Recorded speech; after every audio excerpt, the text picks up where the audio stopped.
சீதாவை பிரிந்த பார்த்திபன் இரண்டாவது திருமணம் செய்யாததற்கு இதுதான் காரணம். உண்மை இதுதானா?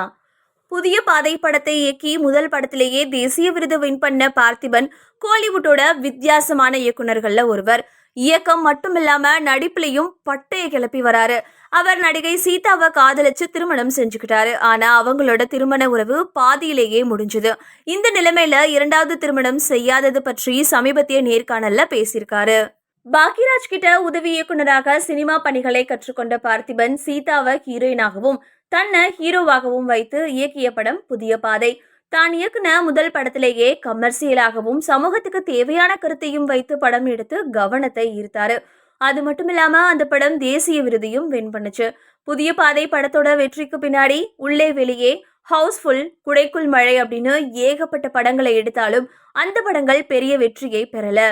அதே சமயம் அந்த எல்லா படங்கள்லையும் ஏதாவது ஒரு வித்தியாசமான முயற்சியை கையாண்டு தன்னோட பாதை தனித்துவமான பாதை அப்படின்னு நிரூபிச்சுக்கிட்டே தான் இருந்தாரு.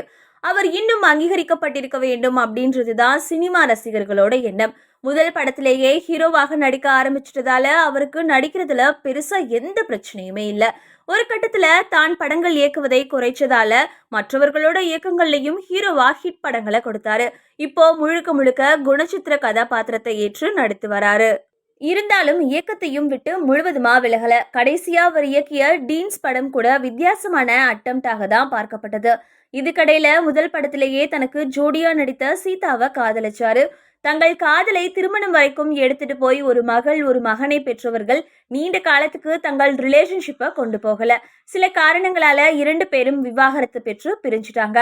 சீதாவை பிரிந்த பின்னாடியும் இரண்டாவது திருமணம் செய்யாம சிங்கிளாவே காலத்தை கழிக்கிறாரு பார்த்திபன். இந்த நிலைமையில இரண்டாவது திருமணம் செய்து கொள்ளாதது பற்றி சமீபத்திய நேர்காணல் ஒன்றில் அவர் என்ன பேசியிருக்காருன்னா, சீதாவுக்கு பின்னாடி எந்த பெண்ணையும் என்னுடைய மனைவியாக ஏற்றுக்கொள்ள முடியல. அதனாலதான் இன்னொரு திருமணம் செஞ்சுக்கவே இல்லை. முக்கியமா வேகமான இந்த உலகத்துல உறவுகள் நிலையற்றதா இருக்கு. அதனால அவங்களோட பயணிக்காம நினைவுகளோட பயணிக்கிறேன் அப்படின்னு சொல்லியிருந்தாரு.